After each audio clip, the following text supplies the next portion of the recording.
Gold, trusted gold buyers. మీరు తాకట్టు పెట్టిన బంగారాన్ని విడిపించి ఈ రోజు ఉన్న మార్కెట్ ధరకు కొనబడను.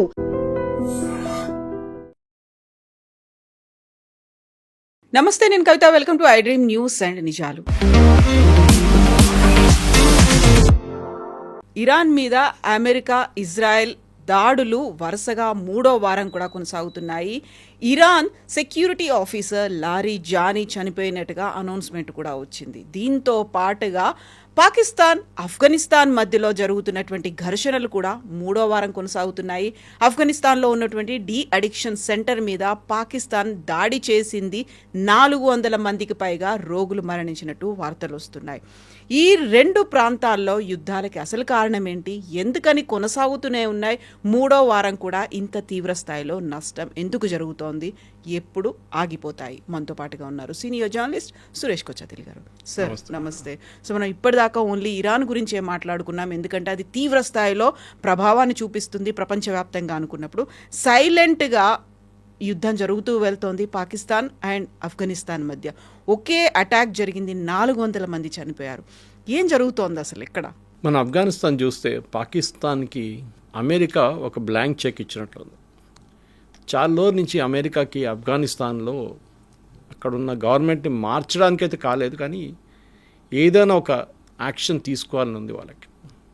అమెరికా మీద ఏం దాడేం చేయట్లేదు వీళ్ళు, కానీ పాకిస్తాన్ మీద దాడి జరుగుతుంది. అది కూడా తెహ్రీకే తాలిబాన్.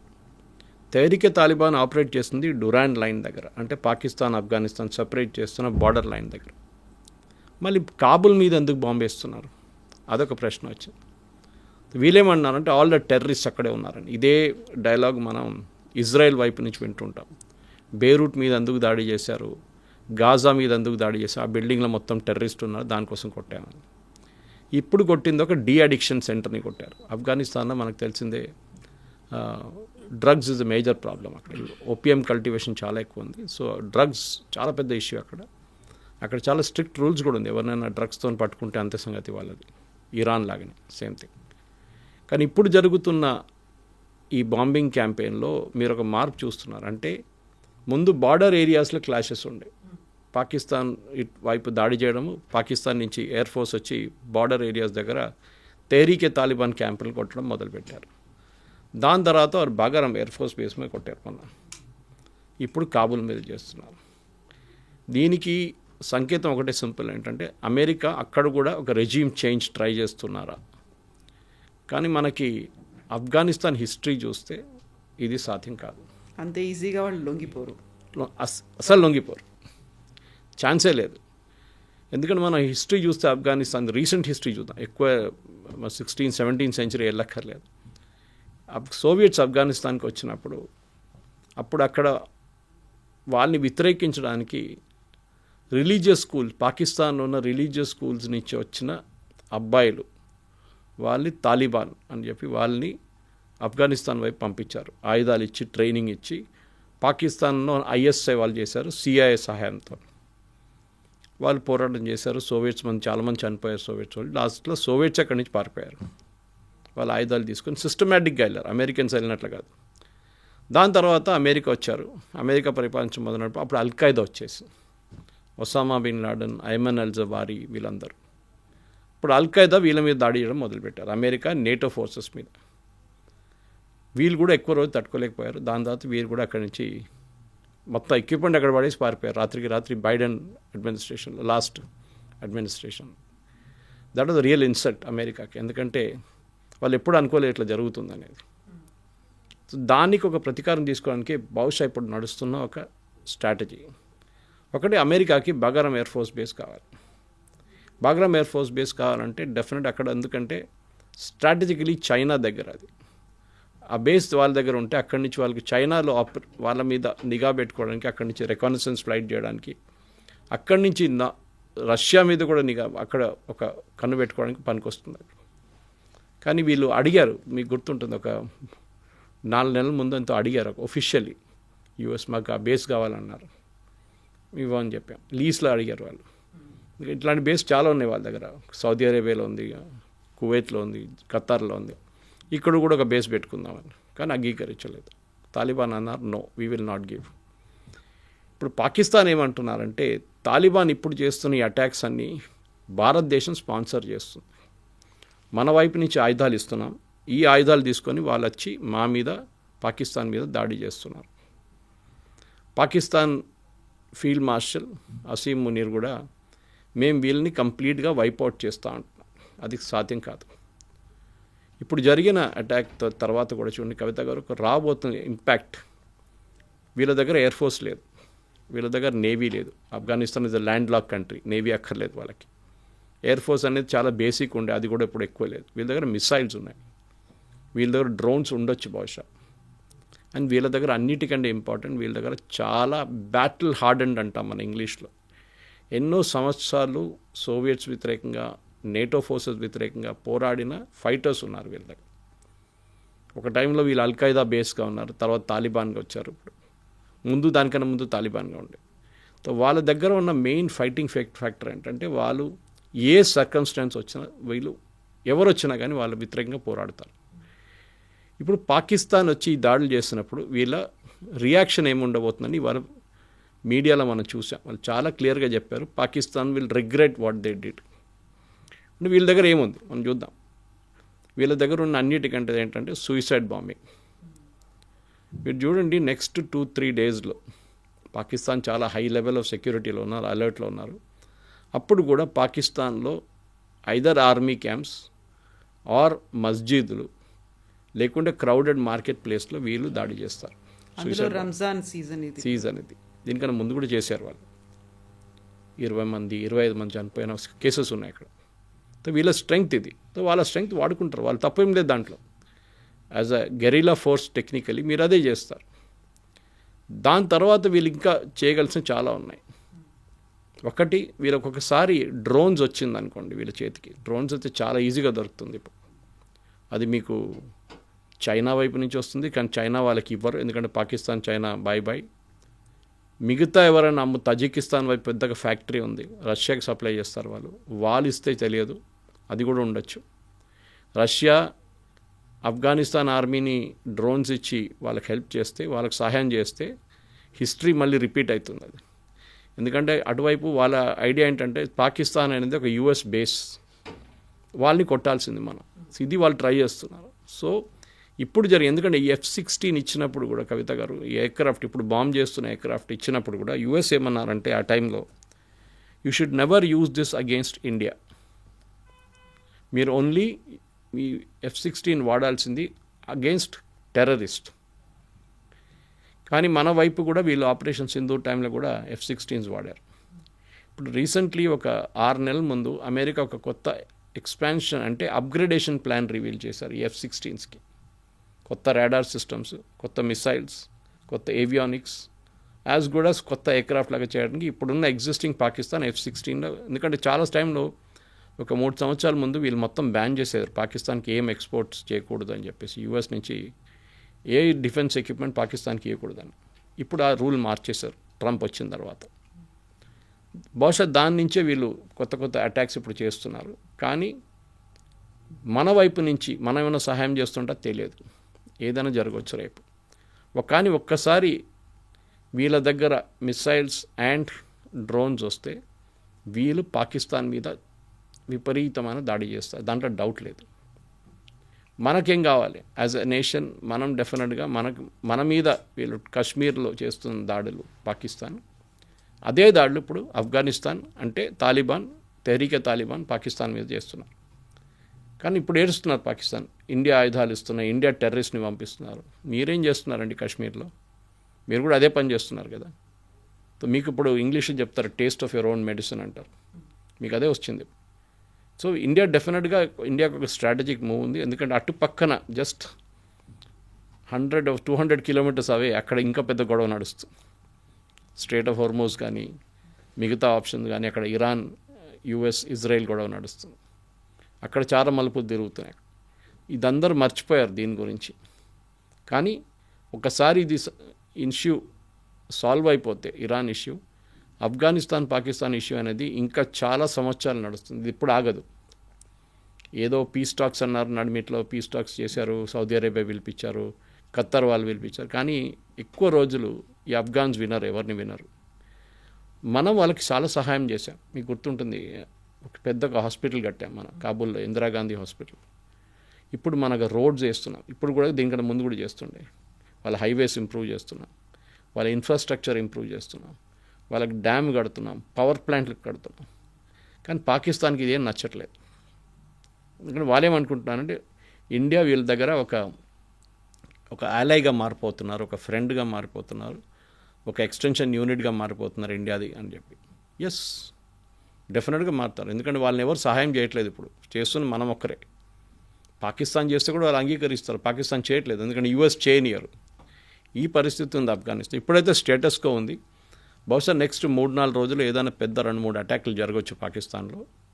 చూద్దాం ఏమవుతుంది అనేది చెక్ చేయాల్సి వస్తుంది. సో పాకిస్తాన్, ఆఫ్ఘనిస్తాన్ 2 ముస్లిం దేశాలు. ఆ 2 దేశాలే మధ్యలో కొట్టుకుంటూ ఉన్నాయి. ఇంకొక ముస్లిం దేశాన్ని ఇరాన్ మీద అమెరికా, ఇజ్రాయెల్ అటాక్ చేస్తోంది. ఖమేనీ తర్వాత అంత పొజిషన్లో, హై పొజిషన్లో ఉన్నటువంటి ఇంకొక leader, security officer Larijani చనిపోయినట్టుగా అనౌన్స్మెంట్ కూడా వచ్చింది. ఆ తర్వాత టార్గెట్స్ ఇంకా కంటిన్యూ అవుతూనే ఉంటాయా అమెరికా, ఇజ్రాయెల్వి? అలీ లారిజానీ అనే మనిషి ఒక ఆర్డినరీ హ్యూమన్ బీయింగ్ కాదు, ఇరాన్లో ఏదో ఒక లీడర్ అని కాదు. ఆయన secretary of Iran's supreme national security council, one of the highest decision making bodies అంట. ఆయన మీద దాడి చేయడం, ఆయన చంపడం అనేది యాజ్ గుడ్ యాజ్ సుప్రీం లీడర్ని చంపడం అనేది. ఇన్ఫ్యాక్ట్ ఏం చెప్పినంటే లారిజానీ ఆయన 67 సంవత్సరాలు ఉండే ఆయనకి. ఎఫెక్టివ్గా సుప్రీం లీడర్ని శనివారం 2 శనివారాల ముందు చనిపోయిన 28 ఫిబ్రవరి 28 చనిపోయిన రోజు నుంచి ఆయన నడిపిస్తున్నారు ఇరాన్. ఎక్కడ ఉన్నాడో ఏమయ్యాడో తెలియదు. మొన్న కూడా ఆయన ఒక రోడ్డు మీదకి వచ్చి ఒక ప్రొసెషన్తో ఊరేగింపు తీశారు దేనికో, దాంట్లో కూడా ఆయన వచ్చారు, పార్టిసిపేట్ చేశారు. యూఎస్కి ఒక వార్నింగ్ ఇచ్చారు, చూడండి నేను ఇక్కడే ఉన్నాను, మీలాంటి ఎప్స్టీన్ ఐలాండ్లో వెళ్ళి మేము దాచుకోలేదు ట్రంప్ లాగా, నేను ఇక్కడ ఉన్నాను, రోడ్డు మీద మా ప్రజలతో ఉన్నాను అని చెప్పారు. కానీ బహుశా ఆయనకు తెలిసి ఉండొచ్చు ఆయన కూడా టార్గెటెడ్, నెంబర్ 1 టార్గెట్ ఉంటుందని. అండ్ ఇజ్రాయెల్ అది చాలా క్లియర్గా చెప్తారంట. ఈ పరిస్థితుల్లో లారిజానీది ఒక ఇమేజ్ ఇరాన్లో రేపు ఏం కావబోతుందని. ఎందుకంటే వీళ్ళు ఇవాళ ఐ థింక్ వాషింగ్టన్ పోస్ట్లో, న్యూయార్క్ టైమ్స్ చాలా మంచి ఆర్టికల్ కూడా వచ్చింది. ద లారిజానీ ఫ్యామిలీ, ఇన్ఫ్యాక్ట్ ఆయన middle name is a Zoroastrian name, I'm not getting his full name. Larijani family is the Kennedy of US అన్నారు. Kennedy family, highly educated. ఈయన కూడా మ్యాథ్స్లో ఒక ప్రొఫెసర్గా ఉండే. వీళ్ళ brother is a physics professor. ఒక ఆయన ఏమో scientist. His niece was a practising doctor in California మొన్నదాకా. వీళ్ళ హైలీ ఎడ్యుకేటెడ్ ఫ్యామిలీ. కానీ ఈయనని they never allowed him to become the president or ఇంకేదైనా పెద్ద రోల్. ఆయన స్పీకర్గా ఉన్నారు, ఇరాన్ నేషనల్ అసెంబ్లీలో స్పీకర్గా ఉన్నారు ఆయన, కరెక్ట్. కానీ ఆయన్ని రెవల్యూషనరీ గార్డ్స్ చీఫ్ కూడా చేశారు, అన్నీ చేశారు. కానీ we was never allowed to become the president. ఎందుకంటే ఈయన పుట్టింది కోమ్లో, which is one of the holiest Shiite shrines in world, ఇరాన్లో. కానీ ఈయన థియాలజీ గురించి అటువైపు ఎక్కువ వెళ్ళలేదు. He was more into scientific thing. రిలీజియస్గా 10 పుస్తకాలు పబ్లిష్ చేశారండి. He's published 10 books, he's published hundreds of papers, scientific papers. ఆయన ఆర్గ్యుమెంట్ ఎప్పుడు ఒక థియరిటికల్ ఆర్గ్యుమెంట్లో వెళ్తే religious theory versus mathematical theory అని చెప్పి పెద్ద ఒక కాన్సెప్ట్ ఉంది. నేను చదివాను అది ఇవాళ, నిన్న రాత్రి న్యూస్ చూసిన తర్వాత let me read something about ఏమని చూస్తే. చాలా వెరీ ఎక్లెక్టిక్ జెంటిల్మెన్, చాలా హైలీ ఎడ్యుకేటెడ్. ఇన్ఫ్యాక్ట్ ఎస్టర్డే మీరు ట్రంప్ ఒక కామెంట్ చేశారు, మీరు చూసుంటారు, ఇరాన్ గురించి మాట్లాడుతున్నారు. They are very smart people, they are highly educated, they have very good scientific temperament. అక్కడే మనకు అర్థమైపోతుంది. కానీ లారిజానీ లాంటి వాళ్ళు, ఆయనకు ఒక చెడ్డ పేరు ఎక్కడ వచ్చిందంటే, ఈ లాస్ట్ జరిగిన ప్రొటెస్ట్లో ఆల్మోస్ట్ 2,000 నుంచి 3,000 అంటున్నారు. కానీ ఒఫిషియల్ ఫిగర్స్, అది యాక్చువల్ ఫిగర్స్ 10,000 మంది దాకా చనిపోయారు ఫైరింగ్లో అని చెప్పి. అది మెయిన్గా చేపించిన మనిషి లారిజానీ. దానికోసం నేను ఇజ్రాయెల్ నిన్న స్టేట్మెంట్ రిలీజ్ చేసినప్పుడు కూడా అదే అన్నారు, ద గ్యాంగ్ మొత్తం మేము డిస్ట్రాయ్ చేసేసాం, స్లాటర్డ్ చేసిన మనుషులు వీళ్ళు, మనుషులు కాదు వీళ్ళు అని. అట్లాంటి మనిషి మేము చంపేసామని నిన్న సాయంత్రమే ఇజ్రాయెల్ అనౌన్స్ చేశారు. ఇవాళ పొద్దున ఇరాన్ వైపు నుంచి కూడా కన్ఫర్మేషన్ వచ్చేసింది. అది కాకుండా వాళ్ళ బసీజ్ ఫోర్స్ కమాండర్ని కూడా చంపేశారు. ఇప్పుడు ఇరాన్లో ఏం జరగబోతుంది, ఎందుకంటే ఒక పవర్ వ్యాక్యూమ్ వచ్చేసింది. ఇప్పుడు ఈ లారిజానీ అనే మనిషి ఈవెన్ ఖమేనీ బతుకున్నప్పుడు కూడా ప్రీవియస్ సుప్రీం లీడర్, ఆయన 86 సంవత్సరాలు ఉండే. సో ఆయన మెంటల్ ఫ్యాకల్టీ అంత పవర్ఫుల్ లేకుండా లిటరలీ ఈయన మేనేజ్ చేస్తుండని. మొన్న ఒక ఇన్సిడెంట్ జరిగింది, was hearing it on CNN అనుకుంటాను. ఇరాన్ ఫారిన్ మినిస్టర్ దగ్గర స్టీవ్ విట్కాఫ్ అని చెప్పి అమెరికా ఎన్వాయ్ ఒకరు ఉన్నారు. ఆయనకి ఎక్కడ గొడవ నడిస్తే ట్రంప్ అక్కడ పంపిస్తారు. ఇరానియన్ ఫారిన్ మినిస్టర్ మాట్లాడడానికి ఆయన ఫోన్ చేశారంట. వాళ్ళ ఆఫీస్కి ఫోన్ చేస్తే కొంచెం టైం ఇవ్వండి, మేము చెక్ చేసి విల్ కాల్ యూ బ్యాక్ అన్నారంట విట్కాఫ్ దగ్గర. ఈ ఫారిన్ మినిస్టర్ ఏం చేశారు, ఆయన వాళ్ళ ప్రెసిడెంట్కి ఫోన్ చేశారు, పెజిక్షాన్. ఫోన్ చేసి ఇట్లా స్టీవ్ విట్కాఫ్ ఫోన్ చేస్తున్నారు, వాట్ షుడ్ ఐ డూ అన్నారు. ఆయన ఇమ్మీడియట్గా అన్నారు, చెక్ విత్ లారిజానీ. అంత రిలయబుల్గా ఉన్నారు. పవర్ సెంటర్, ప్రెసిడెంట్ కూడా పవర్ లేదు, it's Larijani who's running the government. ఆయన దగ్గర కనుక్కోండి ఏం చేయాలని. You will either tell you can go ahead and talk, or you will tell you to just forget, మర్చిపోండి, ఏం మాట్లాడకండి అని చెప్తారు. అంత పవర్ఫుల్ మనిషి ఉండే. సో మనం యుద్ధం అని మాట్లాడుతున్నాం. కానీ మనం ఇప్పుడు ఏం చూసామంటే వాళ్ళ టాప్ లీడర్షిప్ని తీసేసిన తర్వాత కూడా వాళ్ళు సర్వైవ్ అయ్యారు. ఎట్లా సర్వైవ్ అయ్యారు అదో కూడా క్వశ్చన్ వస్తుంది. Why was Larijani not in that meeting ఆ రోజు? అందరు కమాండర్స్ ఉన్నప్పుడు ఈయన ఎక్కడ పోయిండు? ఖమనీ ఇప్పుడున్న సుప్రీం లీడర్ ముజ్తబా ఖమనీ, ఆయనకి ఏదో గాయాలు ఆయన బయటకు వచ్చిండు అని. నిన్న అఫీషియల్ స్టేట్మెంట్ ఏంటంటే ఆయన he went out for a walk 5 minutes before the bombing. How comfortable, చాలా కంఫర్టబుల్ కదా. 5 నిమిషాల ముందు, బాంబింగ్ జరిగే 5 నిమిషాల ముందు ఆయన ఆ బిల్డింగ్ నుంచి బయటికి వెళ్ళారంట. ఈ ముజ్తబా ఖమీనీ అని ఆయన మనిషికి ఒక పాత హిస్టరీ ఒకటి ఉంది, చాలామంది మర్చిపోతున్నారు. ఆయన లేట్గా పెళ్లి చేసుకున్నాడు, పిల్లలు కనలేదు ఆయనకి. సో ట్రీట్మెంట్ కోసం ఆయన వాళ్ళ వైఫ్ లండన్కి వెళ్తుండే. ఆలోచించండి, sworn enemy. Okay, Khomeini time నుంచి రిలేషన్స్ అసలు యుఎస్తోని కానీ మిగతా నేటో అలయన్స్తో రిలేషన్స్ బాగాలేదు. ముజ్తబా ఖమీనీ ట్రీట్మెంట్కి వెళ్ళింది లండన్లో. అందులో ముస్తఫా ఖమీనీకి లండన్లో 9 లావిష్ విల్లాలు ఉన్నాయి, చాలా లగ్జరియస్ విల్లాలు. అక్కడ నెలల పాటు అక్కడ ఉన్నారు ట్రీట్మెంట్ కోసం. ఫస్ట్ టైం ఏం కాలేదు, సెకండ్ టైం వెళ్ళినప్పుడు బాబు పుట్టారు ట్రీట్మెంట్ తర్వాత. దాని తర్వాత 2 పిల్లలు ఇంకా పుట్టారు. ఇప్పుడు అందరు ఏమంటున్నారంటే ఈయనని బ్రిటిష్ MI6 వాళ్ళు ఇన్ఫిల్ట్రేట్ చేసుకున్నారు. ఈయన కొన్ని హ్యాబిట్స్ ఉండే. అది నిన్న ట్రంప్ చెప్పారు, మొన్న చెప్పారు రాత్రి. ఆయనకు ఒక సెక్యూరిటీ బ్రీఫింగ్లో చెప్పారంటే దట్ హీజ్ అన్ హోమోసెక్షువల్ అని. ఆయన ట్యూటర్తోనే ఒక రిలేషన్షిప్ ఉండే ఆయనకి అని చెప్పేసి. అది ఖమేనీ ఎప్పుడు డినై చేయలేదు. సీనియర్ ఖమేనీ చనిపోయిన ఆయన రాసి పెట్టినంట, ఏ పరిస్థితుల్లోనా కానీ నేను చనిపోతే ఈయనని సుప్రీం లీడర్ చేయకూడదు మీరని రాసి పెట్టి వెళ్ళారు. బట్ ఇవన్నీ కూడా ఒక అమెరికన్ మీడియా దగ్గర నుంచి బయటకు వస్తున్నాయి కదా. అఫీషియల్గా ఇరాన్ అఫీషియల్ ఎప్పుడు చెప్పరు కదా, ఎప్పుడు చెప్పరు. కానీ మీరు కనెక్ట్ ద డాట్స్ అంటాం మన ఇంగ్లీష్లో. బాంబింగ్ జరిగిన రోజు కమాండర్స్ మీటింగ్ నడుస్తుంది, అందరు సీనియర్ కమాండర్స్ ఉన్నారు 40 మంది. Head of that is Larijani, ఆయన అక్కడ లేరు. ఈ ఖమేనీ సుప్రీం లీడర్ పక్కన ఉన్న మనిషి ఎప్పుడు ఈస్ ఇస్ సన్ ముజ్తబా. ఆయన 5 నిమిషాల ముందు వాక్కి వెళ్ళిండంట బయటికి. సో బహుశా ఎవరికో తెలుసు జరగబోతుంది అనేది. ఎందుకంటే అక్కడి నుంచి వెళ్ళిన ఇన్ఫర్మేషన్ ప్రకారమే ఇజ్రాయెల్ బాంబ్ చేశారు. వాళ్ళకి ఆ ఇన్ఫర్మేషన్ వచ్చింది 2 గంటల సేపు ముందు, 2.5 గంటల సేపు పొద్దున 6 o'clock ఇజ్రాయలీ టైంకి వచ్చింది. దట్ 9 గంటలకు తెహరాన్ టైంలో ఒక మీటింగ్ జరగబోతుంది తెహరాన్లో ఈ కాంపౌండ్లో అని చెప్పి.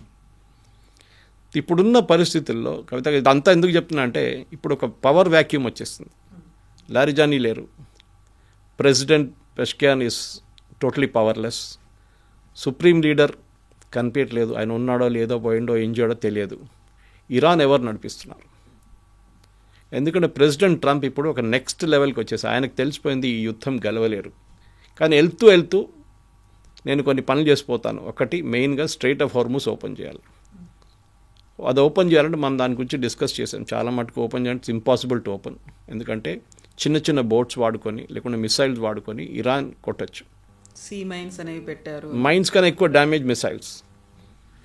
వాళ్ళ దగ్గర ఉన్న మైన్స్ చాలా పాత technology, second world war vintage Russian mines వాళ్ళ దగ్గర ఉంది. అది ఎక్కువ డ్యామేజ్ చేయదు, కానీ అన్నిటికంటే పెద్ద డ్యామేజ్ చేస్తుంటే ఈ హ్యాండ్ హెల్డ్ మిసైల్స్.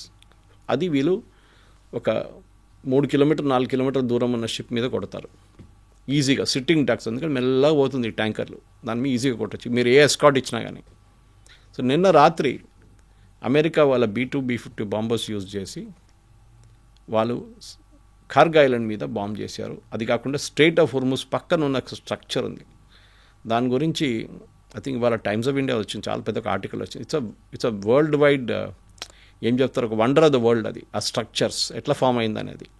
ఒక స్ట్రక్చర్ మీరు చూస్తే ఇట్లా ఫార్మేషన్స్ ఉంటుంది మట్టితోని, అది ఎట్లా ఫామ్ అయిందంటే ఏదో ఒక స్టార్ పడ్డదంట ఒకసారి.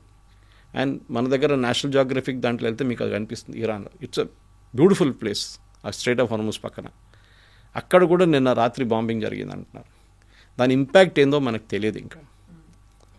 స్ట్రైట్ ఆఫ్ హోర్ముజ్ ఓపెన్ చేయడానికి ట్రంప్ న్యాచురల్లీ వీళ్ళందరినీ పిలిచారు. నేటో ఫోర్సెస్ని అడిగారు, చైనాని అడిగారు, జపాన్ని అడిగారు, జర్మనీని అడిగారు. అందరు నో అని చెప్పారు.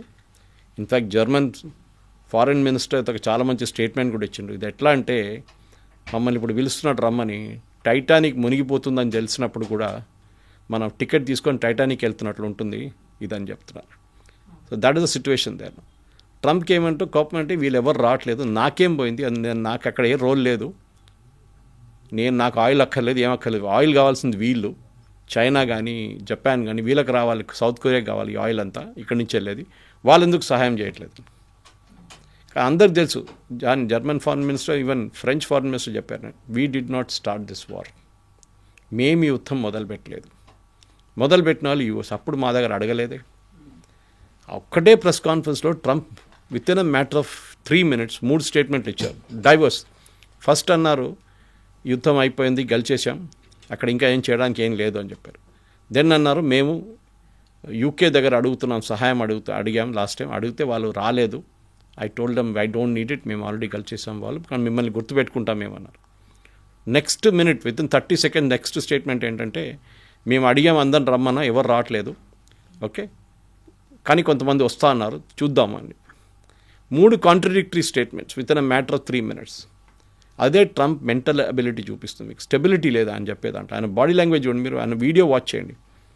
ఆయన ఒకటే మాట అంటారు. ఇప్పుడు క్యూబా గురించి మాట్లాడుతున్నారు లేటెస్ట్గా, మేము క్యూబాని కాన్కర్ చేయబోతున్నాం, క్యూబా ప్రెసిడెంట్ని మార్చేస్తాం, I will do what I want. ఆయన వొకాబులరీలో వి అనేది లేదు, ఇట్స్ ఆల్వేస్ ఐ, నేనే డిసిషన్ తీసుకుంటా. అది కరెక్ట్గా ముందుకెట్లా వచ్చింది కవిత గారు అంటే, జాక్ స్టార్మర్కి ఫోన్ చేశారు బ్రిటిష్ ప్రైమ్ మినిస్టర్ నిన్న పొద్దున ఫోన్ చేసి అన్నారంటే, ఇట్లా మీరు మీ ఎయిర్క్రాఫ్ట్ క్యారియర్ పంపించండి, మీ మైండ్ స్వీపర్స్ని పంపించండి అన్నారు. సో స్టామర్ అన్నారంటే okay I will have to discuss with my team అన్నారంట. ఏంటి టీమ్, వాట్ టీమ్, అవసరమా అలాంటివి? You are the prime minister, you take a decision. ఈయనకు అది లేదు కదా యూఎస్లో, ఈయన ఎవరిని అడగరు, ఆయనే చేసుకుంటాడు ఏం కావాలంటే అది. అది చెప్పారు నేను ప్రెస్ కాన్ఫరెన్స్లో. స్టామర్ అంటున్నాడు టీంతో మాట్లాడుతూ అంటున్నాడు, ఏం మనిషి ఈయన, ప్రధానమంత్రి ఇంకేమైనా, ఎందుకు అడగాలి ఎవరిని, మీరు చేసుకోవచ్చు కదా కావాలంటే.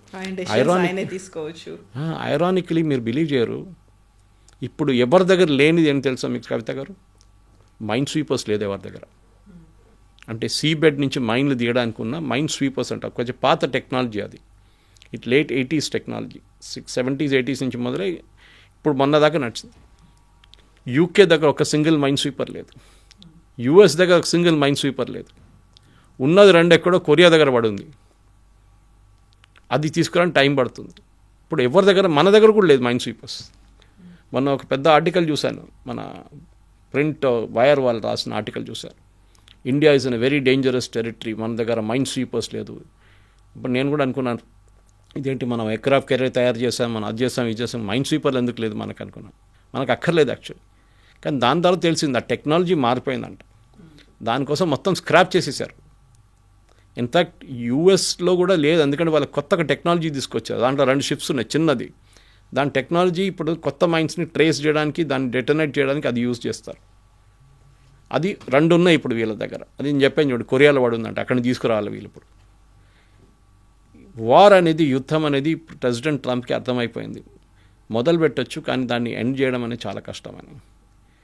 ఇప్పుడు స్ట్రైట్ ఆఫ్ హార్మూజ్ ఓపెన్ చేయడమే ఒకటే, మిగతా ఏం లేదు. ఇప్పుడు కూడా అంటారు ట్రంప్, ఎయిర్ ఫోర్స్ లేదు, వాళ్ళ దగ్గర నేవీ లేదు, వాళ్ళ దగ్గర ఏం లేదు, we have finish them off. మళ్ళీ ట్రంప్ మళ్ళీ స్ట్రైట్ ఆఫ్ హార్మూజ్ ఎందుకంటే ఓపెన్ చేయట్లేదు? ఎందుకంటే ఇప్పుడు స్ట్రైట్ ఆఫ్ హార్మూజ్ ఓపెన్ చేయకపోతే మనం చూస్తున్నాం దాని రిజల్ట్. $100 per barrel. మనకు గ్యాస్ ప్రాబ్లం వచ్చింది, ఇక్కడ ఇండియాలో ఎల్పిజి ప్రాబ్లం వచ్చింది, సిఎన్జి, పెట్రోలియం, ఇప్పుడు ఫర్టిలైజర్ ప్రాబ్లం రాబోతుంది.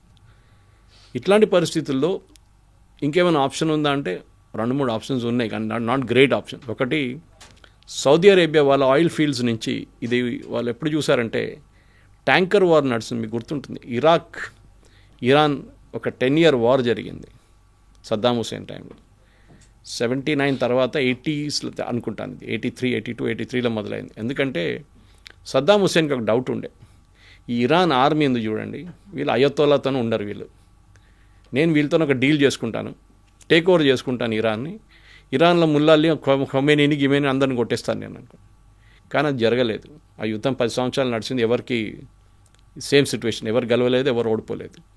కానీ దాంట్లో ఒక లెసన్ ఏంటంటే ట్యాంకర్ వార్ అనే వార్ జరిగింది కవిత గారు.